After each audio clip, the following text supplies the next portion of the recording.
It's that time again for EverQuest Next Into the Portal. Your hosts for this evening are Geek Domo, Lock 6 Time, and Zaphos. Let's get to the show right about now. Hello, everybody. Woo! We're back. We are back. Woo! ITP. Back in the house. What? Yep. So yeah, a little bit of housekeeping before we get started. Remember, everybody who's watching us in chat, we're going to have a question and answer session later on in the show. And all you need to do to enter in the question is just put your question in brackets, and Maka will grab it up and put it in chat for us so we can ask them later on. So yeah, what's been going on, guys, fellas? Stuff. Things. Events. Real life was happening. As I keep going on, like I've just been trapped at work the last couple of weeks, so you haven't missed much in my life. But having a good time. We're starting to see not a huge amount of new information, but at least they're talking. but we'll we'll get to that, I suppose. Yeah, we'll get to that. I had a flu last Friday. I was feeling pretty bad. That's not cool. No. How about you, Zaphos? Just getting over it. My throat's getting a little bit better. I can talk. I just, nonstop parties and yachts and barbecues and drinking. That's the way you and roll. Women. It's just... That's just how it is. Just got to take one for the team. In the brick trade. Yeah. The brick. Oh yeah. Cyril just reminded me. I've had some serious pancake making times this week. Oh, nice. Anyone that follows me on Twitter has seen my pro pancake skills. Nice. I like it. Are you going to be a pancake maker in EverQuest Next? Oh, that'd be amazing. I love food. I love consumables and buffs in MMOs. I think they're brilliant. Anyway, it gives you like lead belly.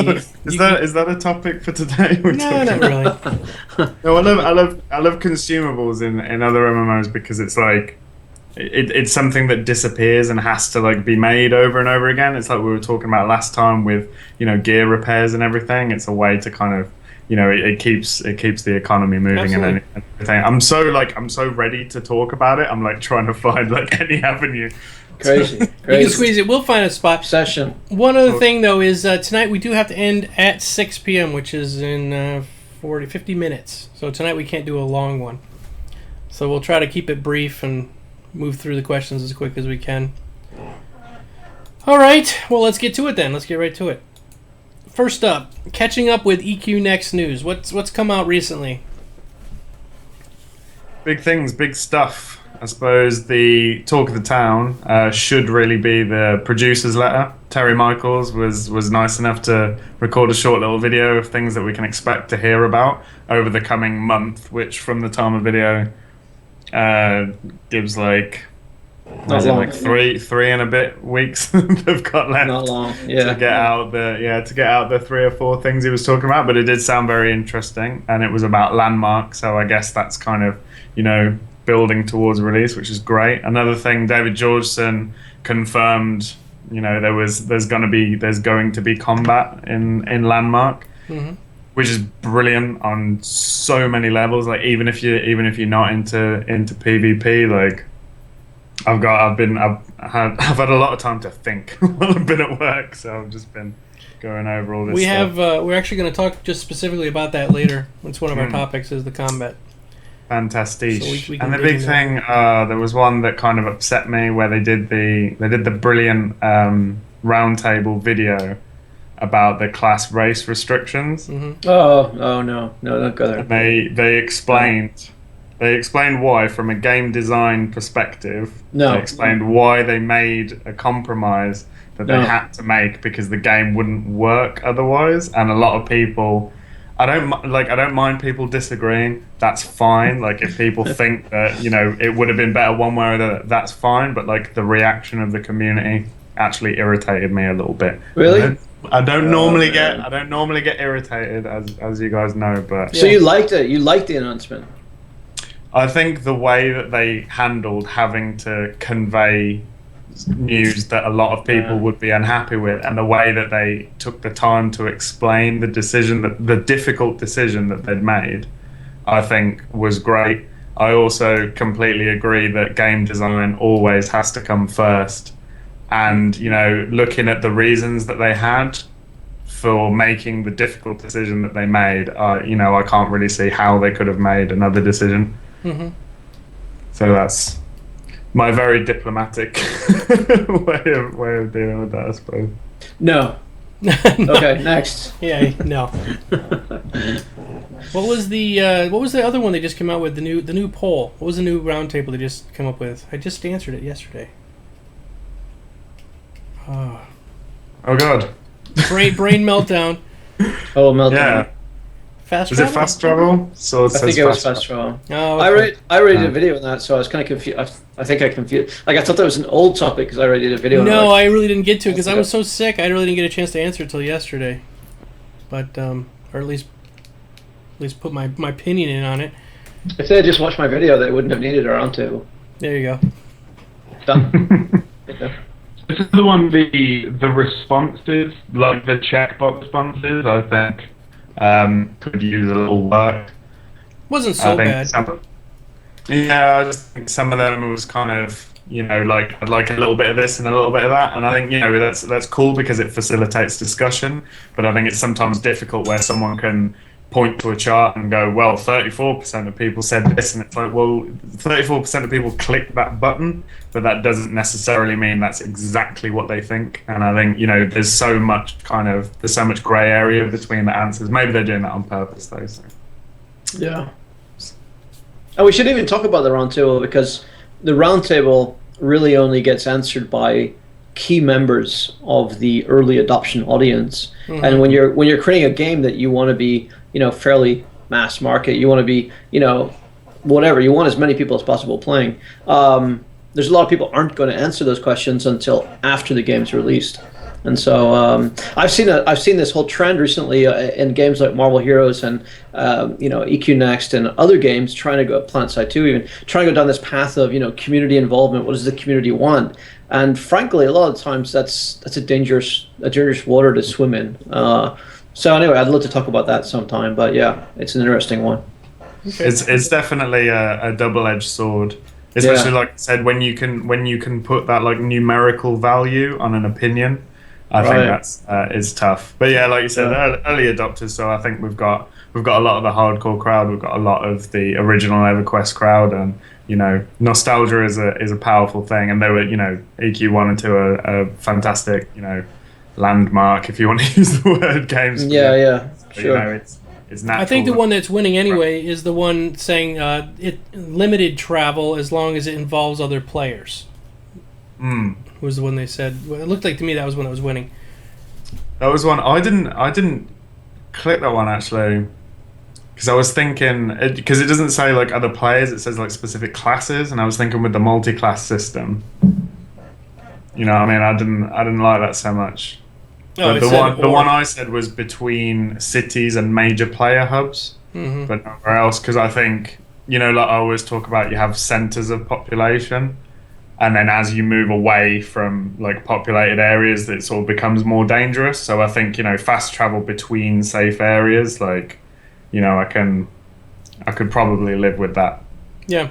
But then the economy, marketplace, if it was more difficult to move goods between, but like you as a player, like if you as an individual can just move between those safe areas, I think I'd be happy with that. Yeah. But then we know they want to do this kind of like instant travel between landmarks, right? Right. So you can get basically, so that you can get to your buddies and you can group up, and it's going to be this constant. There needs to be a balance, right? I mean, we've talked about this before. The old days of taking 45 minutes just to get to the dungeon, and then another 45 minutes of waiting for a camp check and a camp to be free, and then another hour and a half of trying to utilize. It's like, really, am I getting a salary? Time for that anymore. Am I getting a salary? Yeah. Who's paying me at this point? Checks in the post. Really, it was cool when I was, younger. Right, when we were all younger, didn't have no extra family, no kids, all that stuff. It wasn't such a bad deal. And I would go as far as say it's not even about being younger. It's about expectations of a gaming generation. And the previous gaming generation, when we were younger and we were doing that in EQ1 and trekking across country for hours on end, was part of the fun, was part of the gaming experience, right? Right. I think that's sort of gone away to an extent, and it's still good to have that balance. Instant travel is kind of lame, but I don't know, maybe we're jumping the gun on this topic here. But anyway, but I think there needs to be a nice balance. It was really cool having druids be able to give ports and earn money from that, right? Because now they have an inherent skill that they can earn money from, and they had drawbacks, playing that class. So, what I don't like, and what I want to talk about a little bit today, if we have time, is when you take away class and race restrictions, those combination restrictions, and when you introduce fast travel, and when you make things just sort of a little bit too casual, I start to get concerned that you're going down a path. Here's my number one concern for this week. I recall a statement regarding the whole class race combination thing, about we don't want a game, quote unquote, we don't want a game where players can regret making a mistake. There was something to that effect. That's crazy. And that deeply concerns me, deeply, fundamentally concerns me, that they are even hinting at a game that we don't want a game that you can make a mistake. Making mistakes is part of risk versus reward. Right. You want to die 100 times before you get that big boss down, because by the time you do it, you feel so amazingly relieved and feel like you have a sense of accomplishment, Yeah. You don't want to loot Pinata. No. I have quibbles. It's funny though, when you put the issues like that together, it starts to sort of show a picture of why I stopped playing Guild Wars 2 recently, because I felt that the world was kind of just falling apart. There was nothing to it to hold on to, and I think it was because there were no anchors. Like, the world didn't feel like a world. It just I think the class race thing though is a little bit different because of the fact that in EQ Next, there's 40 classes at launch, and remember, it's a free to play game, so probably I expect sometime in the future, releasing new classes through the shop might be a tempting thing for them to do. And here's what I hope. I hope that, and I'm sure somebody in chat is going to mention this, but it's not really to do with the whole game world. It's specific to character creation or something like that, right? So basically, there is two ways of looking at that statement. If they make that statement, no regret in terms of your decisions, but limit it to character creation, so that how you apply stat points, if there was such a thing, and how we've seen in old games like EQ1, what race class you play, all that kind of stuff, but don't apply it to the greater game world. Well, that could be somewhat acceptable, because it makes sense that there needs to be some limit to this no regret thing, because otherwise, a life of consequence doesn't have applicability, right? Right. So we hope that comment is limited. That's my hope.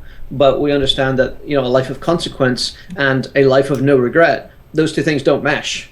Yeah. So we hope the developers, in their infinite wisdom, have addressed that and realize that a life of consequence involves the ability to make mistakes. Yeah, absolutely. I agree with that 100%. There was, I am hopeful still, because in the video they were very careful to say, it was a decision. And it is a weird thing in games. It's like the first thing they ask you to choose is like the most defining part of your whole experience. Like when you pick that class, like if you get halfway to cap and you decide that it's not fun, or you want to roll something else, and then you just start again, and that's a quit point for a lot of people. And in a free to play game, they really need to get those hooks in early. And they were careful to say, it's because it's not a decision you can possibly know the ramifications of. Like, you can't. Right. It's not a case of weighing your options. It really, it's just a roll of the dice. Like whatever seems cool to you, at the time. And like, even if you did all the research, and even if you knew everything, and you'd watched hundreds of hours of YouTube videos, 6 months after launch, and you knew like exactly what you were going to go for, then next month they release a new item or a new class that suddenly you don't have access to, and your whole character's bought because it doesn't fit into the flavor of the month template, and no one wants to You know, Group no up one with wants you. to run a group with you anymore. Yeah. That just You know, happened with me in it's Final tough. Fantasy 14. I just started playing that. When I started playing it right when it came Yeah. out, and started playing a Thaumaturge, and I don't know why I didn't research it, but I sort of thought that was the healing class, and I got to like level 14 or 15, and by the time I got there, I was like, wait a second, I haven't seen any healing spells here. I'm gonna go look this up. Come to find out, it wasn't, and then I was stuck. I had to basically start a whole new character over and do the whole deal again. So yeah. Yeah. Yeah, it's a toss-up, right? I mean, there's people that are going to like that. There's people that are going to like that concept of, you're locked into a character. That is your choice, right? That's your consequence. If you play an evil bastard who goes around killing baby gnolls or whatever, right? You talked about in the past. That's the thing. You know that's your that. character, right?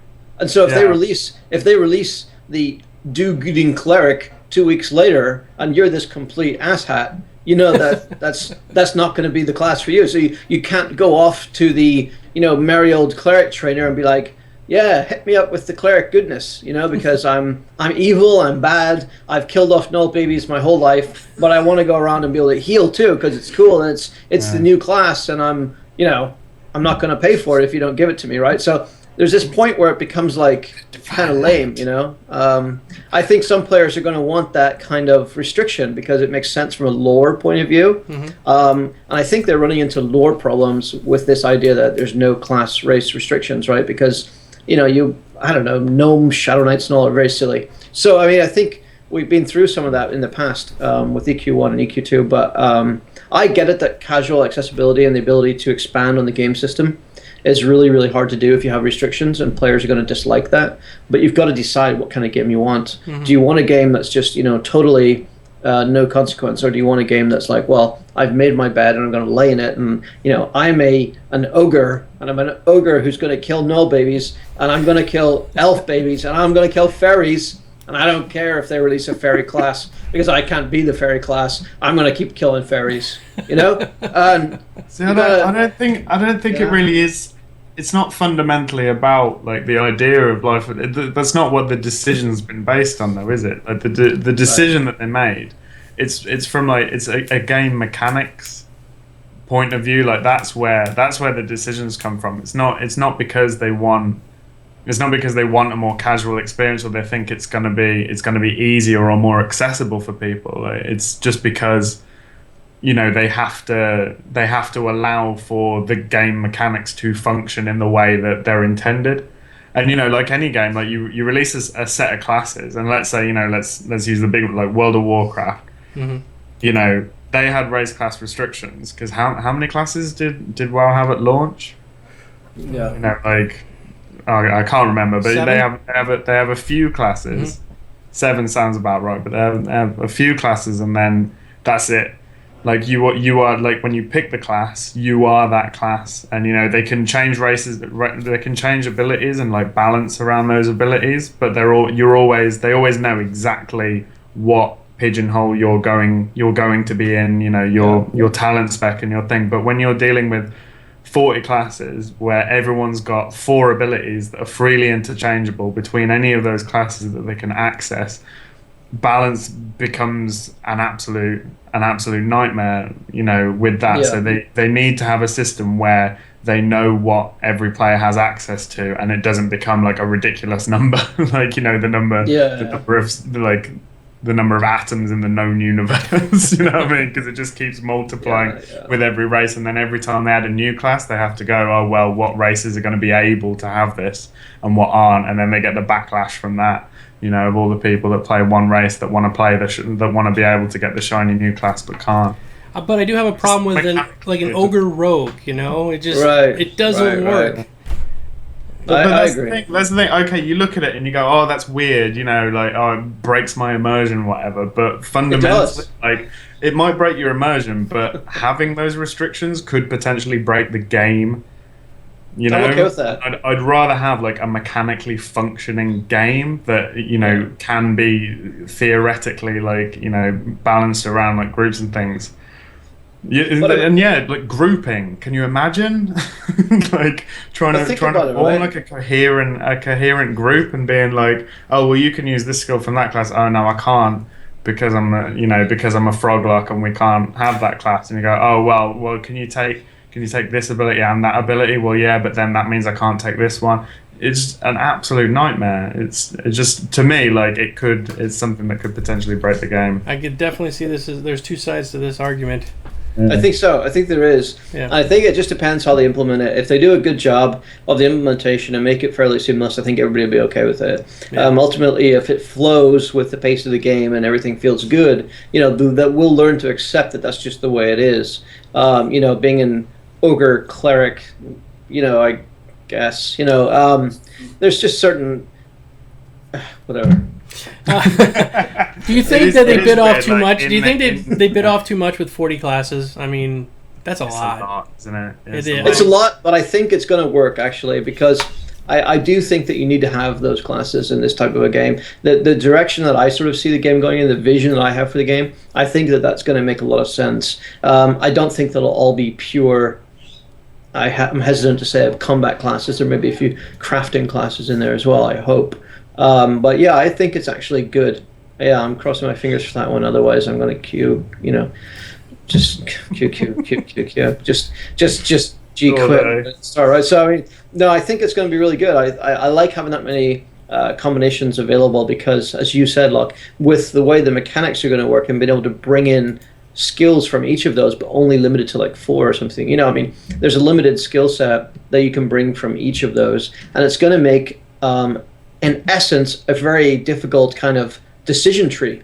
Which of those do I bring in? Ultimately, if I play through the game and I get all of those unlocked or many of them unlocked, which of those do I bring into my, my cycle, my, routine? How do I play? Yeah. If I have a rotation, how do I fit those in? Do I fit different ones in depending on the situation? All those factors start to become really good decision trees. And having that many is important to allow those decision trees to exist. And I think that that's really cool. All right, let's see. Topic 2. Make it, or break it, take it, make it. Which is a little bit of Minecraft mixed with a little bit of the EQ Next thing. Yeah, something for Landmark. Yeah, something for Landmark. Locke, do you want to start off with this? Yeah, sure. This is, I mentioned it briefly before, it was in the producer's letter. Terry Michaels used this phrase, is it break it, take it, make it? Is that the one? Okay, which we assume, applies to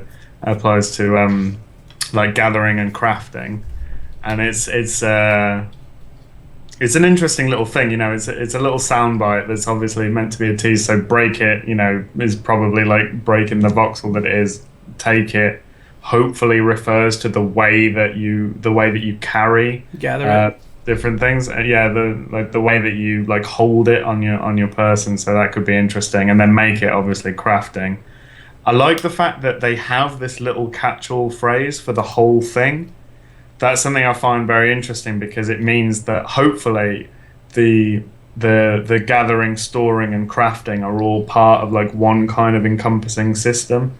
There's like an umbrella, and I think having that little kind of snappy phrase for it, like it's quite a clever little phrase, but it shows that they're kind of thinking of the whole process as one thing. But I know that Zaphos is big into gathering and crafting. So bricks. So, tell us about your bricks. I do have a thing for bricks, and if I come across a particularly brilliant brick, what I want to be able to do is break the brick, take the brick, and be able to remake the brick. So in many respects, I have this sort of feeling that it also hints at our ability to break things down and in so doing maybe somehow gather a template for doing that remake. There's this concept behind that statement, break it, take it, make it. You break it down, you take it with you, and you can remake it. That would be an interesting idea, the ability to break things down into their components, understand how that was done, and be able to remake it. I don't know. I overall love the idea. I overall love the whole catchphrase. It just tells me that crafting is important. Crafting is central. This idea of being able to build the universe in which you live is really, really important to me. And I'm hoping that they expand upon this, that this catchphrase becomes, very, very important and central to the game. It's one of the first things they're going to talk about, which is interesting to me as well. And, I still maintain my high hopes that crafting is actually the core part of the game alongside combat, that those two things are equal partners in how the game universe, works, as opposed to one being greater than the other. There's sometimes you hear these comments like, well, in EQ Next, you're going to spend most of your time in combat, and I'm like, wait. You are, maybe you are. Mm-hmm. But what about me? I want to be doing crafting, right? So I'm hoping that they still have that outlet. If they restrict the game to being 100% focused on combat, everything else sort of being second fiddle, I think that's going to be a big disappointment. So my hope is that this break it, take it, make it statement is a confirmation that yes, this kind of crafting and this kind of activity is very much central to the game world. Yeah, I'm looking forward to it. I think it does have a lot of like Minecraft sort of esque-ness to it. Because that's what you do in Minecraft is you go dig up limestone and come back and build your castle or whatever.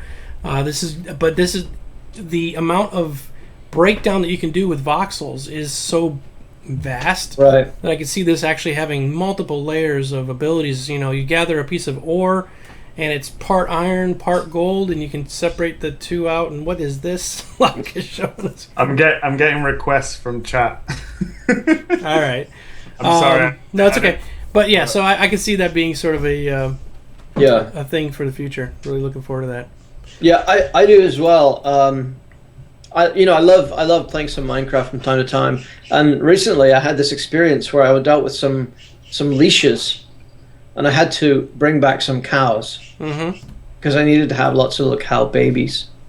And so the problem was, early on in the development of my settlement, in the early days of playing on hard mode and zombies cascading in on you at night, right. I had to kill a lot of the cows, unfortunately. So I needed beef.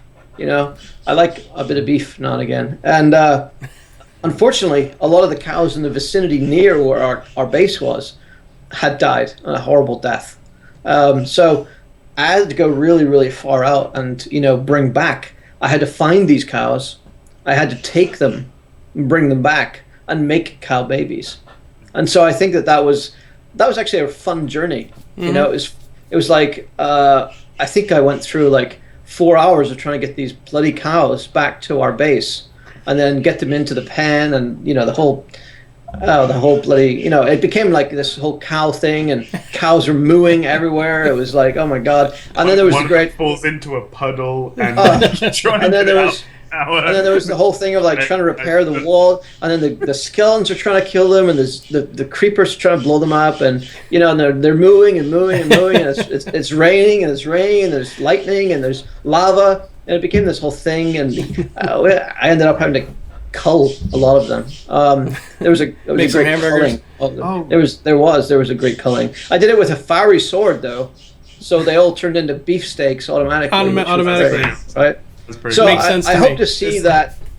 I hope to see that journey in EQ Next, Landmark and EQ Next. Maybe not as much in Landmark, but I hope to see that kind of journey of that kind of experience of something simple being not too annoying, but at the same time being part of your experience of the game world, right? Yeah. I was gonna say, have you tried the Hexit mod pack? If you go into Minecraft through the Technic launcher, you can get like the Hexit thing. It's brilliant.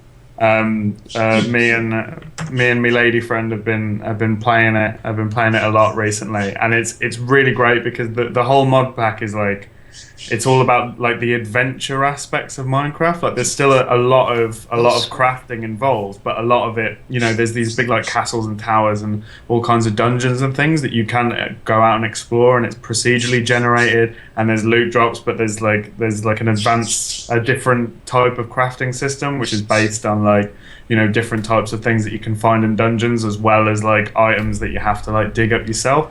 And it's kind of playing a game like that as a sandbox thing, where it's very kind of it's combat is a lot about going out and being the aggressor and finding the monsters to kill, rather than just sort of defending yourself.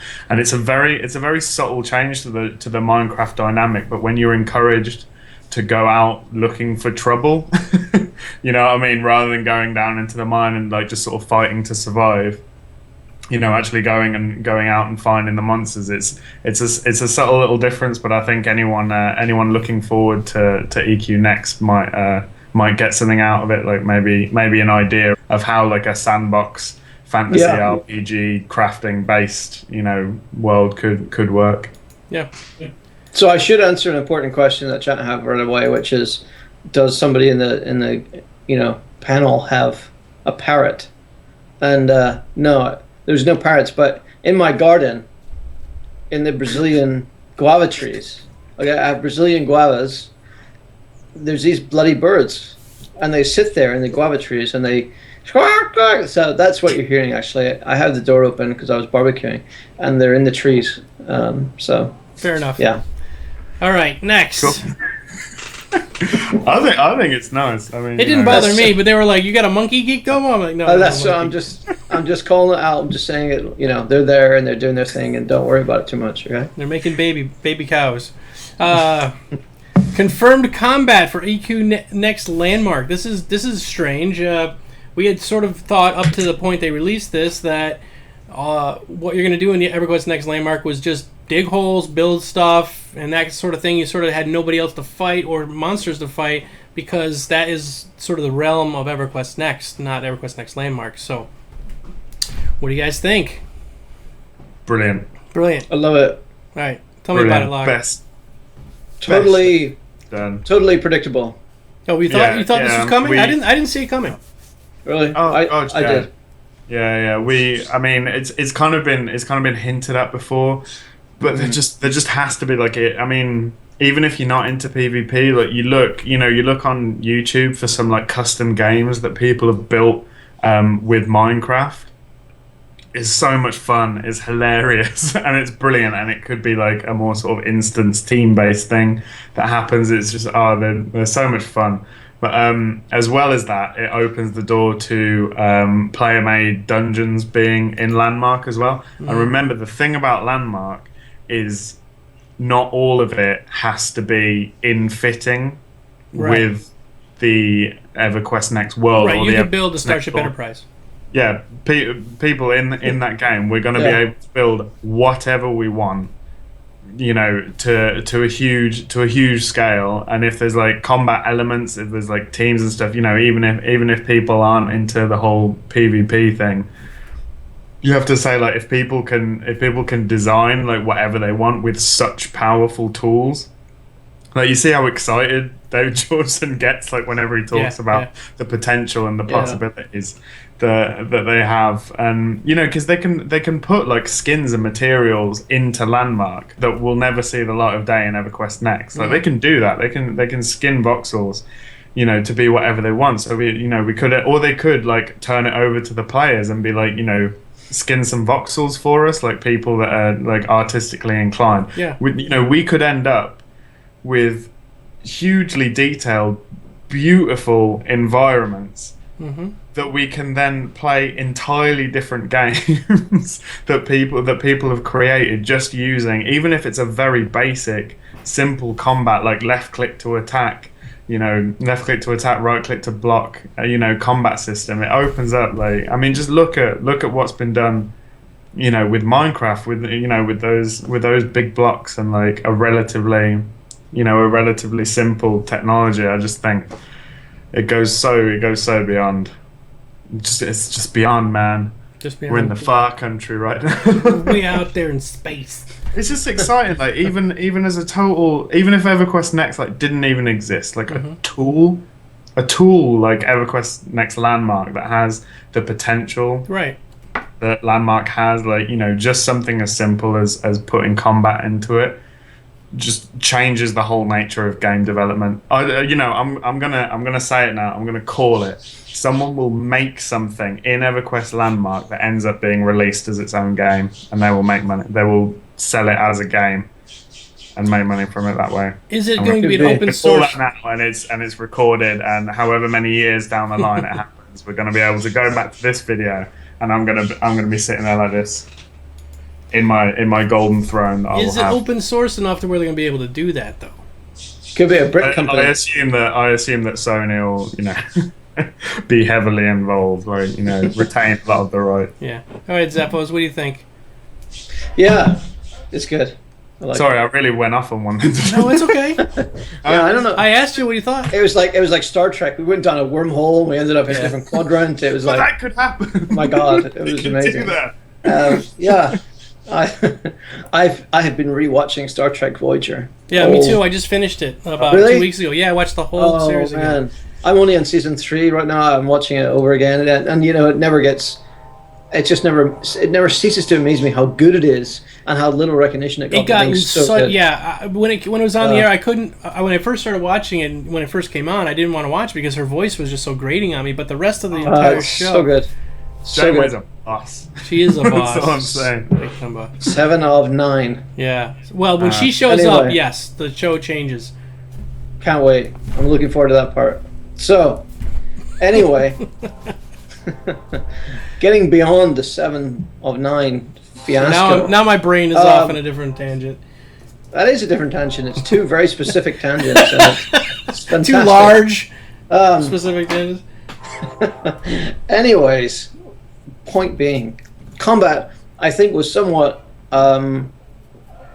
unexpected, but yet to be expected. Because here's how I view EQ Landmark. I view EQ Landmark as the great sandbox beta experience for EQ Next. So I believe that over time we will see elements from EQ Next be introduced into the EQ Landmark universe. I think that's just the way it's going to be. I believe it's a fantastic testing ground. You know, it's great for the players. It's also great for the developers because they get to take what they're building, put it into Landmark, see how it plays out, and be under no pressure whatsoever to make it perfect because that environment is forgiving, whereas the actual EQ Next launch itself is not forgiving. So I believe all of this will be tried, true, and tested by the hardcore EQ Landmark players prior to it being in EQ Next itself. So while we may not see it in its full glory, I think we'll see piece by piece a lot of the same systems be tested. So combat being one of those systems, I think it makes a lot of sense.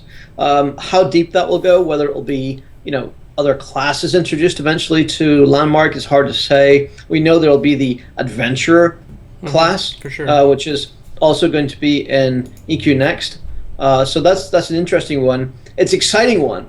It's very exciting. It's not to be overlooked at all. It's very, very important that there's going to be a class in EQ Next called Adventurer, because that is not your prototypical, you know, mage, sorcerer, rogue, warrior, right? So I could get a job doing that. So I think that it's really, really important.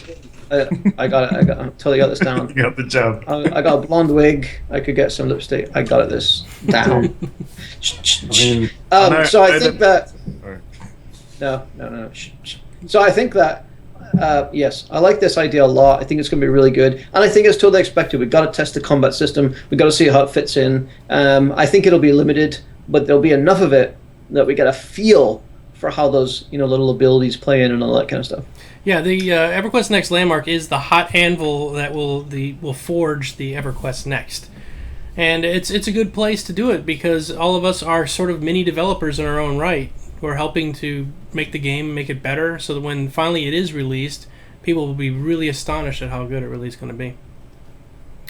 I think even though, like, at the start I expect it to be a basic form of combat, I really hope that eventually they actually open it up and have different combat modes, including like the full sort of class-based combat, like just everything that is possible in EQ Next. I hope that they put into Landmark, because if you look at the way like classes are built and everything, there's so much potential for people to make their own like PvP maps and stuff. And like I said, with almost like completely different games, like if they can tailor what weapon skills and what, you know, class skills players can use like within a certain environment, like, you know, you could see like a whole nother like class-based team PvP game just existing within Landmark. Like to me that idea is very exciting, and I think I think that they should implement, you know, the possibility for the full combat system to be used, you know, in ways that even the devs didn't envision, like when they made the game, because that's why they're doing this. You know, if you look at the modding community, what the modding community did for Skyrim, Yeah. can you imagine like those Right. those people that made like they made whole like DLC expansion packs worth of like quest chains and everything. everything. You add in, they've already hinted at NPCs and like the ability to put NPCs into Landmark for your things, and now we've got combat and you can just create whatever, and it doesn't have to be like high fantasy. It can be anything. You can make it like a rainy street on a grey day in Slough if you want to. You know what I mean? Have it an RPG of like one of those guys that picks up the rubbish with the little things, and you get to upgrade your little rubbish picker thing as you walk along. Yeah, Like, I mean I hope that's the level that it gets to. That's a beautiful thing. The fact that they did say that they will consider some of the dungeons that people will be making in this game and having the ability to now set the NPCs up as dungeon creatures or triggers for certain other events. You could go through and make an amazing instance that you made yourself, and they'll just take it out, pop it right into the real game. Boom, Bob's your uncle. So yeah, And you could make, if you wanted to, if you had the full combat system, you could make the most like super hardcore in terms of skill-based difficulty. Mm-hmm. Like you could have like an insane player that's like, I want to make a dungeon that's harder than what Dark Souls or something. Yeah. They're like, I want that level of difficulty They in had a my game MMO. called Dungeon and I got Master. a bunch of friends that want that too. They did have a game called Dungeon Master where that was the whole purpose of the game, was you were to design dungeons. Do you I remember love that? Dungeon Master so much. Yeah. It's brilliant game. So you guys actually like mods and player generated content because there's a sort of feeling that I have sometimes. I know other people have as well. It's like if the content isn't made by the developers, it's crap, and I don't want to play it. It's fake. It's an imposter. It's not part of the canon, right? But It's they're only not going to take That's the real... the whole point of Yeah. that's the whole point of Landmark, though. Yeah. That's why it doesn't go straight into EverQuest Next. Like the Neverwinter player generated thing that just went straight into the main game. But this is totally different. Like this could have someone could build something in Landmark that could have absolutely nothing to do with EverQuest. And at all. it'll stay Yeah. there, yeah. But the stuff that does fit and does fit the canon, they'll bring right in, if it's voted on by the community. I hope so. All right, let's move on. Sounds good. Okay. Here. Okay, number 4. When is beta? Oh, have you guys not got your keys? I didn't get my key yet. No. Oh. You were playing last night, weren't you, Luck? Oh mate, I was up so late. It was amazing. It was. No. Show us the pictures. Oh, yeah, NDA. That's right. Fixed. No. There's no. It's gonna be soon. In Soon. quotes. Yeah. The I would Right, predict okay, March. let's do the thing. March. September's producers, and I love Terry Michaels in the producers letter says winter is soon in the same Right. way that I was doing it. It's soon. It's coming. It's coming. Winter is Winter's coming. coming. I keep thinking of Game of Thrones. Yeah. It's And Yeah, I live in England. right. Yeah, you're already winter. It's already winter. Winter is coming. It's already bloody cold. Yeah, I'm barbecuing. Yeah, I got exactly. the shades on. It's like whatever. But It's- winter in California is a very relative thing, right? Yeah, not So, here. We're gonna have 8 feet yeah. of snow.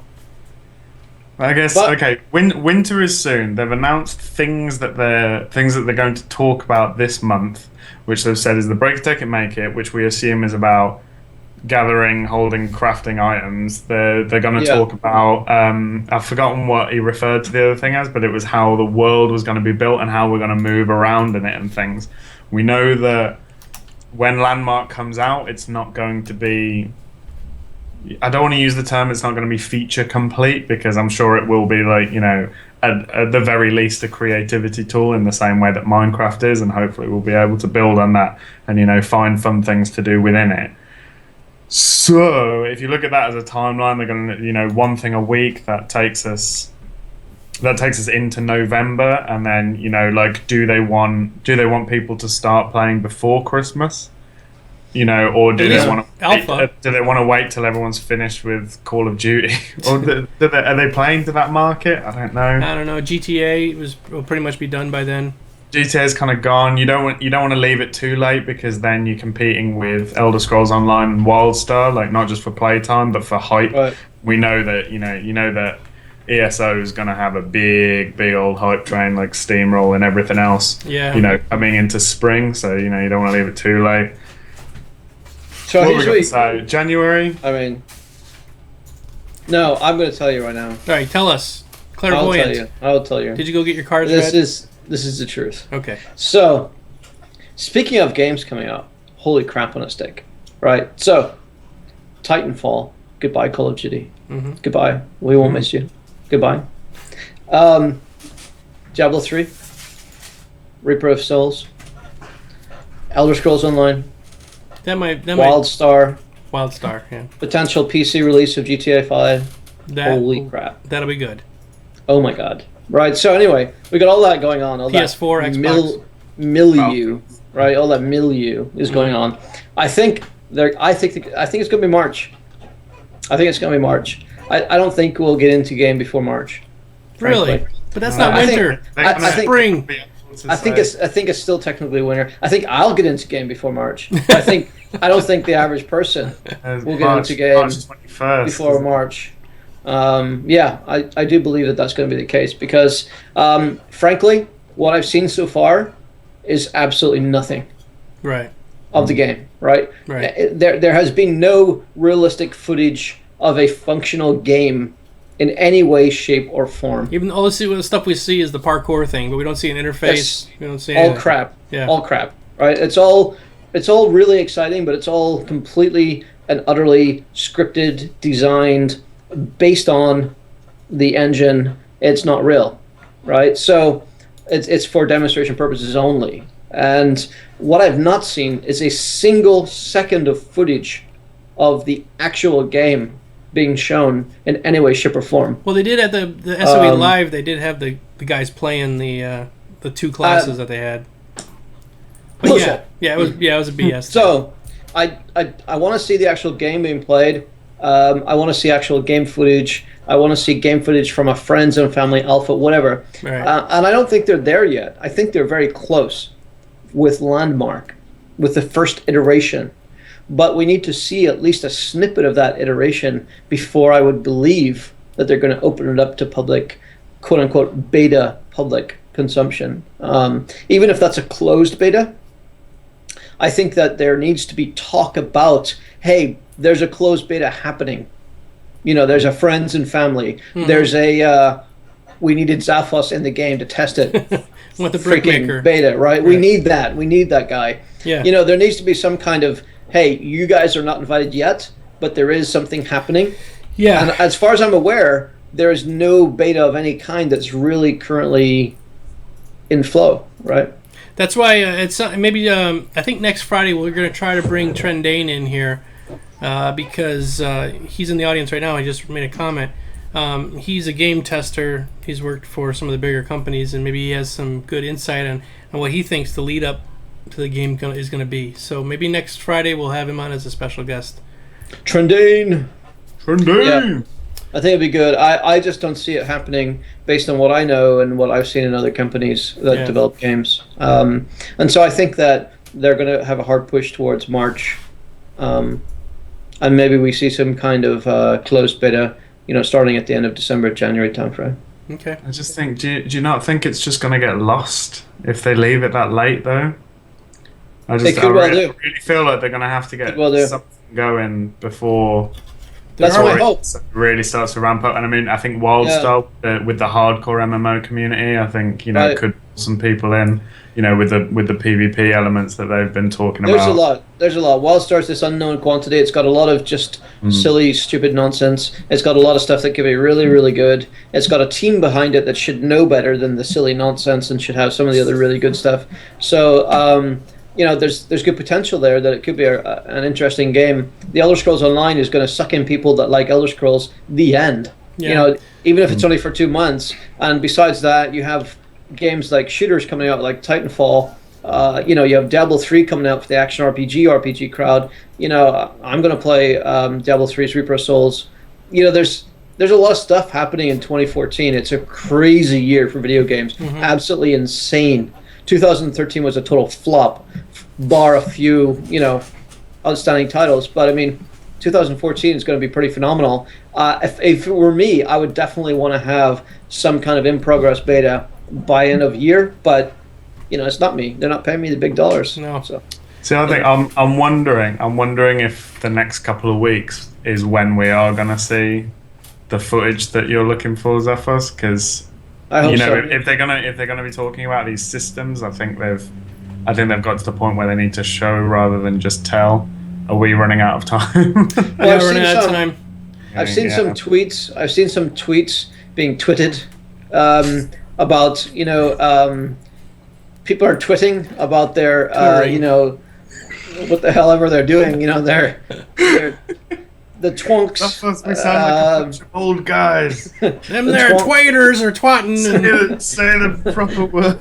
The twonks are tweeting about these various things. I saw one twonk tweet about she's going to a marketing event for EQ. So I think there's some stuff happening in the Twonkverse, but how long that takes to materialize, it remains to be seen. And you all can right, follow us all on Twitter. Let's move on here. Q&A time. We got to rapid fire these QA questions, guys. God. So, who has them? And we don't even have them in the list here. I guess we're gonna. Omid's in chat. Omid, do you have any questions you'd like to ask? Yeah, Omid, maybe he might know one or two. I don't things. charge that much. He is surprisingly cheap, actually, considering the lavish lifestyle that he leads. It's pretty crazy. Oh, Maker, ask us a question. Come on. All right. Will multi-classing make PvP class balancing impossible? Oh yeah, I saw that question. Sorry. Just have him paste them in the chat, and then we'll go from there. Yeah, oh my god, I want to say this while Omid's on. I love Omid's beard, because from the front it makes him look like really kind of friendly and, hi, I'm Omid Darani, welcome to Roundtable. But then as soon as he turns to the side, it's like, I am the Grand Vizier. Gotta braid it. The evil character. So Aladdin. It's beautiful. Aladdin, I love it. All right, so okay, I guess I'll read the questions off then. Rock and roll. We'll go back up here. Will multi-classing make PvP class balancing impossible? Say that one more time. I hope that they're balancing around group play rather than individual play. I think that will lead to higher levels of 1v1 ganking if there is open world. Fingers crossed if there is open world PvP, but hopefully that encourages people to move in groups and fight in groups. That's my short answer. Okay. What about you, Zephos? What do you think? Don't care about PvP. Nah, I don't care about PvP. It doesn't affect me. There's no bricks in PvP. Ultimately, I think ultimately PvP should be on a separate server. I'm not really interested in having that permeate the main game. Frankly. I am a Care Bear myself. I kind of like being able just to be left alone, building my little town, and not worry about turning around every 10 seconds to see some ogre rogue stabbing me in the head. I think you people disgust me. I know. Here's the thing. I would like a PvP type server because there are times that I want to go grief people, right? I mean, I play League of Legends. I played, many seasons of World of Warcraft at a fairly high level. I played EQ1 on PvP servers, Talonzek. I've played a lot of games where I played Ultima Online. I was in one of the most rampant, hardcore PvP guilds, clans in Ultima Online. And yet at the same time, there are just those elements of not wanting to deal with it, of just wanting to be immersed and have fun in the game world, and not have to think about somebody being around the corner who isn't an NPC.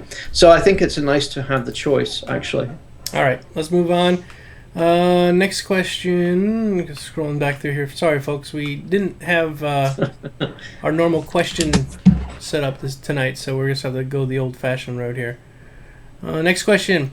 This is from Frax Firestorm. If every race can be every class, how will the races be meaningful? Will we see racial stats or racial abilities? I'll leave it to you guys because I'm just asking them. So just read it one more time. Okay. It's a Friday. Yeah, it is. Everyone's a little bit like sort of zoned out. I just scrolled down to the next question, so I got to go back. It's a difficult. If every race can be every class, how will the races be meaningful? Will we see racial stats or racial abilities? I see what he's saying. It's a good question. Good question. I will answer it. Okay. Basically, devs, bring it on. Show us. If you're not going to have these, race class restrictions, and you're not going to follow the lore that has been set in stone for such things for 20 years, how are you going to exactly distinguish between it? Why should I care if I play Karen or if I play human? These are important questions. More to the point, why should you care which of those races are implemented in the game to begin with? I think there has to be some relevant difference. If you're not going to have restrictions, at least a Karen should be a better warrior than a gnome. Let's say, for example, if gnomes were to be included in the game.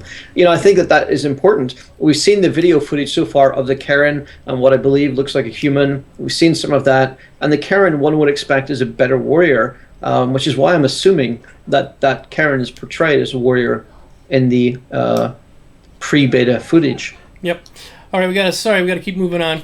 And this is another one from Frax Firestorm. I came across a dev interview on Reddit revealing that all items in EQN are bind on equip or bind on pickup. The rationale being that anything else ruins the game economy. To me, the game economy is ruined by everything being BOE or BOP. Lock, take it. If you can, I would like to see a drop system that was material based, that then the materials could be used for crafting rather than relying on a drop.